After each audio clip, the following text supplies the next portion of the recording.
নমস্কার সুধী দর্শক বন্ধু, শুরু করছে বিনা ওষুধে মাছের আরগুলাস দমন। আরগুলাস হলো মাছের বহিঃপরজীবী বা একটোপ্যারাসাইট, সন্ধিপদ পর্বের কবচী বা ক্রাস্টেসিয়া গ্রুপের প্রাণী। এদের সাইজ 5 থেকে 6 মিলিমিটার। খালি চোখে দেখা যায়, দুটো চোখ আছে, মুখে একটা সিরিঞ্জের সূচের মতো ছোট সুঁড় আছে যা দিয়ে রক্ত চষে। দুটো গোলাকার চোষক অঙ্গ বা শাখার আছে যার সাহায্যে চামড়ায় আটকে থাকে। এছাড়াও থাকে কাঁটা বা হুক যা দিয়ে চামড়া ভেদ করে আরো শক্ত করে আটকে থাকে। দেহের দুপাশে 4খানা করে মোট 8খানা পা দিয়ে জলে স্বাধীনভাবে সাঁতার কাটতে পারে। আবার মাছের গায়ে বা শক্ত জায়গায় গুড়ি মেরে চলাফেরাও করতে পারে। 21 দিন বয়স হলেই ডিম পাড়তে শুরু করে। 20 থেকে 28 ডিগ্রি সেন্টিগ্রেড জলের তাপমাত্রায় খুব ভালোভাবে বংশ বিস্তার করে। 5 সপ্তাহে জীবনচক্র বা লাইফ সাইকেল সম্পূর্ণ করে। ডিম পাড়ার সময় মাছের দেহ ছেড়ে দেয়। পুকুরের ধারে অল্প গভীরতায় কোনো শক্ত জায়গায়, যেমন ইট, পাথর, বাঁশ, গাছের ডালপালা, জলজ উদ্ভিদের শক্ত কাণ্ডতে ডিম পাড়ে। দিনের বেলায় আঠালো ফিতের মধ্যে সার দিয়ে ডিম দেখা যায়। ডিম থেকে বাচ্চা বের হতে সময় লাগে 10 থেকে 12 দিন। বাচ্চারা সাঁতার কাটতে পারে এবং এরা আবার মাছকে আক্রমণ করে। ডিম প্রতিকূল অবস্থায় পুকুরের মাটির মধ্যে অনেক দিন বেঁচে থাকতে পারে এবং পরিস্থিতি অনুকূল হলেই ডিম ফেটে বাচ্চা বের হয়। সাবধানতা কি নিতে হবে? আরগুলাস আক্রান্ত পুকুরে ব্যবহার করা জাল, হাপা, হাঁড়ি, বালতি, মগ ভালো করে ধুয়ে রোদে 2-3 দিন শুকিয়ে নিতে হবে যাতে অন্য পুকুরে না ছড়ায়। আরগুলাস পুকুরে জাল টানার পর জেলেরা যেন অন্য পরিষ্কার পুকুরে স্নান না করেন।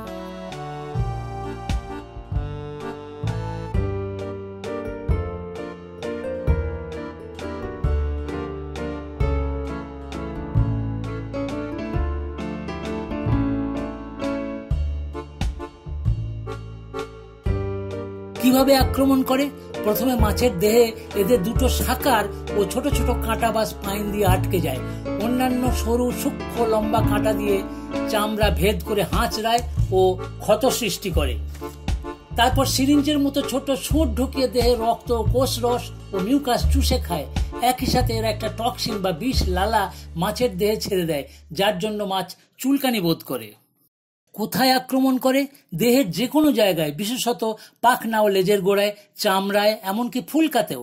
মাছের চামড়া ও আঁশের ফাঁকে ঢুকে থাকে এবং জোড়া ডিম্বতলী আঁশের বাইরে ঝুলে থাকে। এর রোগ লক্ষণ কি? আক্রান্ত জায়গা লাল রঙের হয়, ক্ষত হয় ও সেখান থেকে রক্ত পড়ে। সারা দেহে চুলকানি অনুভব করে মাছ, তাই পুকুরের ধারে শক্ত জায়গায় বা গাছের ডালপালা, বাঁশ থাকলে তার গায়ে গা ঘষে।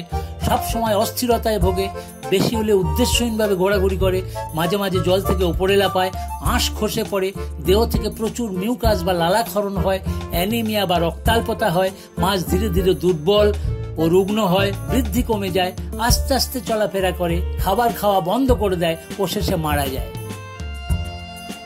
এই রোগ হওয়ার কারণ কি?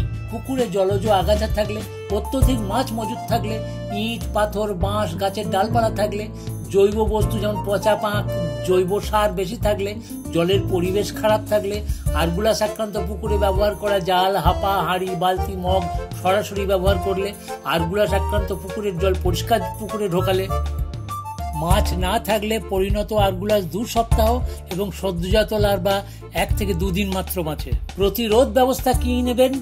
পাম্প দিয়ে পুকুরে জল শুকিয়ে দিয়ে তার উপরে 30 থেকে 40 কেজি ফ্রেশ ব্লিচিং পাউডার ছড়াতে হবে, যার ক্লোরিনের মাত্রা 30%। ইট, পাথর, শামুক, ঝিনুকের খোলা, প্লাস্টিক প্যাকেট, গাছের ডালপালা সব তুলে ফেলুন।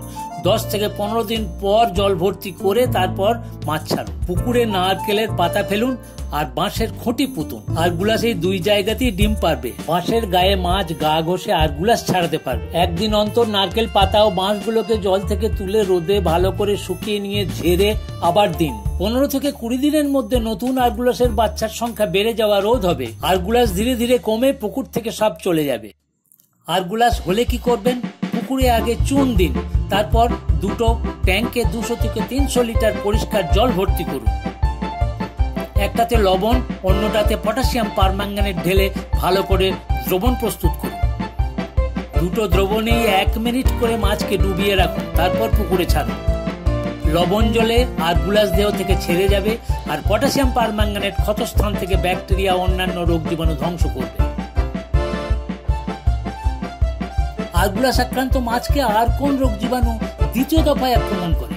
যে জায়গায় ক্ষত সৃষ্টি করে সেখানে দ্বিতীয় দফায় অন্য জীবাণু আক্রমণ করে, যেমন স্যাপ্রোলিগনিয়া এক ধরনের ছত্রাক, এপিথেলিওমা এক ধরনের ভাইরাস যেটা চর্মরোগের জীবাণু, পোনা মাছের স্প্রিং ভাইরেমিয়া, নানা রকম রোগ সৃষ্টিকারী ব্যাকটেরিয়া যেমন ড্রপসি বা পেট ফোলা রোগের জীবাণু, প্রোটোজোয়া ও কৃমি জাতীয় বহিঃপরজীবী রোগ।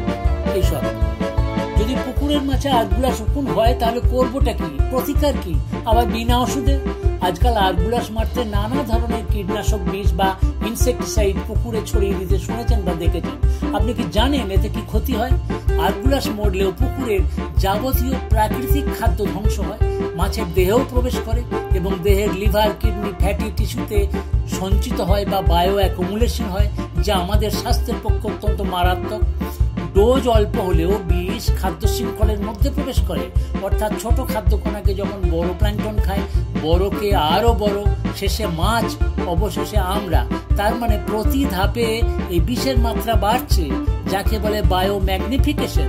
গত 32 বছর ধরে বাংলা, উড়িষ্যার মাছ চাষিদের খামারে খামারে গিয়ে তাদের সুবিধা অসুবিধা পর্যবেক্ষণ করেছি। তাদের সবার একই সমস্যা, বিষ দিয়ে আরগুলাস মারলে ব্রুডার স্ত্রী মাছের পেটে ডিম আসছে না, পুরুষ মাছ শুক্ররস উৎপাদন করতে পারছে না, ব্রিডিং ফেলিওর হচ্ছে।